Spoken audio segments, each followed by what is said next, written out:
Weapons created during World War II 75 years ago have changed the way we fight wars and live our normal lives. I've always been fascinated with World War II and have done research on the topic multiple times to learn more about it. I feel that this topic is important because some of the weapons used are still there today. During World War II, weapons like the radar, atomic bombs, and even plastics changed the way the war was fought and how we use those technologies today. The radar helped the capability of vision over the battlefield immensely, where the atomic bombs brought immense firepower for the Allied power, and plastics played a role in explosives. Because it's the weapon that people think of the most, we'll start with the atomic bombs and how they are still around today.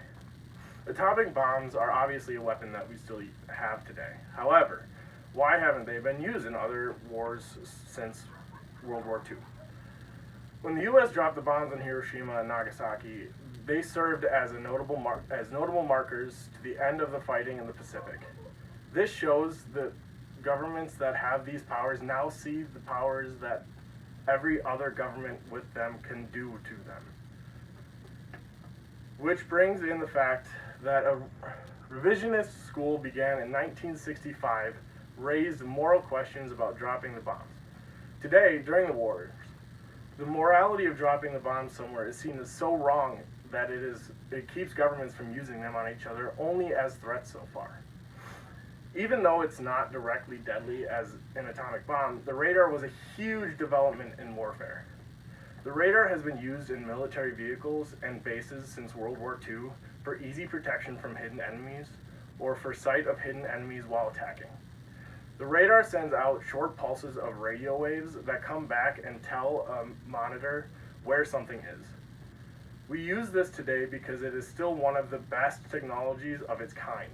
This is why we still use the radar today to detect things at military bases or even in the battlefield. After we ended World War II, the technology was attempted to be made into commercial items for everyone to use. This is where we got our microwaves from. Even to make a bag of popcorn for a movie, you have to use technology that was developed during World War II. From radars, we get back into deadlier weapons developed, plastics. Even though at first plastic seems like it's not a weapon, however, plastics were used in explosives to make cheap and effective explosives. Plastics help militaries to create new explosives and even other types of weapons.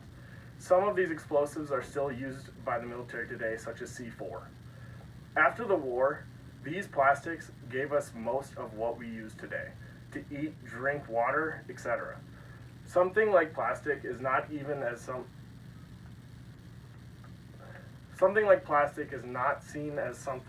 that can be as a weapon because we are so used to using it for things we need every day. Plastic is only one of the many weapons that used to come into our everyday lives from World War II.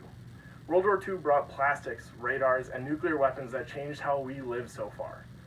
Radars are still used by the military. More countries are getting atomic bombs, and plastics are used in everyday life. I guess you could say that technology as old as World War II are around us every day, and most of us don't even know it.